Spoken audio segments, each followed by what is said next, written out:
Hi friends, video చూసే ముందు description లో మన టెలిగ్రామ్ ఛానల్ లింక్ ఉంది, వెళ్ళి ఫాలో అవ్వండి. ప్రతి క్రికెట్ అప్డేట్ తో పాటు ఐపీఎల్ ప్రతి మ్యాచ్ కు ముందు ఫ్రీగా ప్రిడిక్షన్ ఇవ్వబడుతుంది. ఎలాంటి డబ్బులు చార్జ్ చేసేది ఉండదు, ఫ్రీగా ప్రిడిక్షన్ ఇవ్వబడుతుంది. ప్లీజ్ దయచేసి ఫాలో అవ్వండి. Thank you. అబ్బా అబ్బా, ఏం అరేంజ్మెంట్స్, ఏం అద్భుతం. చూడడానికి రెండు కళ్ళు సరిపోవడం లేదు. ఏంటి గిల్, ఎవరినో బాగా పొగుడుతున్నావు? నా బ్యాటింగ్ గురించేనా? నీ బ్యాటింగ్ తగలయ్యా, ఎప్పుడు అదే ధ్యాసేనా నీకు? ఎవడి పిచ్చి వాడికి ఆనందము, అలాగే నా బ్యాటింగ్ నాకు గొప్ప.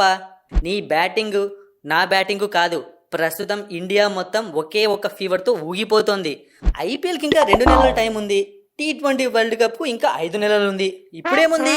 క్రికెట్ గురించి కాదురా బాబు, అంతకు మించి క్రికెట్ ను మించింది ఇండియాలో ఏముంది?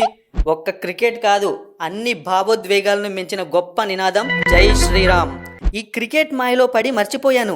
ఇవాళే కదా అయోధ్యలో శ్రీరాముని ప్రాణ ప్రతిష్ఠత.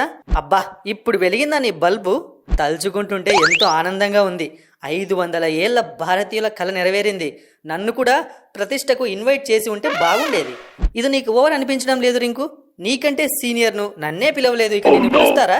సరే, టీవీలో లైవ్ చూసి ఆనందిద్దాంలే. అయోధ్య వెళ్ళి ఉంటే రాముణ్ణి ఏం కోరుకునేవాడివి రింకు?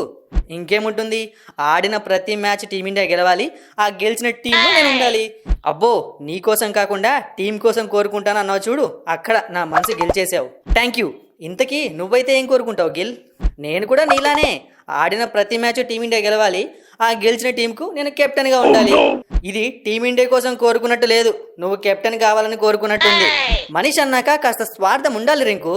సరే, మన క్రికెట్ గాడ్ సచిన్, రోహిత్ శర్మ, కోహ్లీ, ధోని అయోధ్య వెళ్ళారు. వాళ్ళు ఏం కోరుకుంటారో లైవ్లో చూద్దాం. క్రికెట్లో నేను కొట్టిన రికార్డుల కంటే కూడా ఇంత గొప్ప కార్యక్రమానికి నాకు ఆహ్వానం అందడం వాటన్నిటికీ మించిన గొప్ప రికార్డు నాకు. నిజంగా సచిన్ అన్న, మనకు దక్కిన గొప్ప గౌరవం ఇది. ఇంతకంటే గొప్ప అచీవ్మెంట్ ఇక లైఫ్లో ఉండదు. ఎన్ని కప్పులు ఇండియాకు అందించినా ఇప్పుడు పొందుతున్న ఆనందం ఎన్నడూ కలగలేదు. నిజం ధోని అన్న, కెప్టెన్ అయినప్పుడు కూడా నేను ఇంత ఎగ్జైట్మెంట్ కాలేదు. నాకు కూడా జీవితంలోనే మర్చిపోలే అనుభూతి ఇది. దేశం గర్వించే కార్యక్రమంలో మనం భాగ్యస్వాములం అయ్యాము. ఆ శ్రీరాముడి ఆశీస్సులు దేశానికి, క్రికెట్కు ఉండేలా కోరుకుందాం. జై శ్రీరామ్. దేవుడా, మొన్న వరల్డ్ కప్ మిస్ అయ్యాము, చాలా బాధపడ్డాము. రాబోయే T20 world cup, one day world cup టీమిండియానే గెలవాలి. అప్పటి వరకు నేనే కెప్టెన్గా ఉండాలి. జై శ్రీరామ్. దేవుడా, టీమిండియాకు నీ ఆశీస్సులు ఎప్పుడూ ఉండాలి. మనం క్రికెట్ ప్రపంచంలోనే నంబర్ 1గా ఇలాగే కొనసాగాలి. ఐపీఎల్ విషయానికి వస్తే మాత్రం CSKనే టాప్లో ఉండాలి. జై శ్రీరామ్. రికార్డుల వేటలో అన్ని రికార్డులు నా ఖాతాలోనే పడిపోవాలి. టీమిండియా క్రికెట్ ఇలాగే ప్రపంచాన్ని శాసించాలి. పనిలో పనిగా ఈ ఐపీఎల్లో కాస్త RCB కప్పు కొట్టేలా చూడు తండ్రి. పట్టు వదలకుండా దండయాత్ర చేస్తూనే ఉన్నాం, కానీ కప్పు మాత్రం కొట్టలేకపోతున్నాం. జై శ్రీరామ్.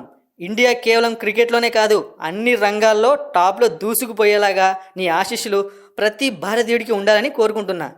చూసావా సచిన్ సార్ ఏం కోరుకున్నారో? దేశం కోసం, దేశ ప్రజల కోసం కోరుకున్నారు. ఏమైనా సచిన్ సార్ గ్రేట్. సచిన్ అన్న గ్రేట్ అని నాకు తెలుసు, కాకపోతే మనోళ్ళందరూ దేశం కోసం, టీమిండియా కోసమే మొక్కుకున్నారు. సరే, మనం కూడా రేపటికి అయోధ్య టికెట్స్ బుక్ చేసుకుందాం పద.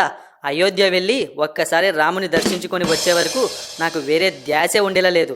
నాకు కూడా అలానే ఉంది, పద వెళ్దాం. జై శ్రీరామ్. జై శ్రీరామ్.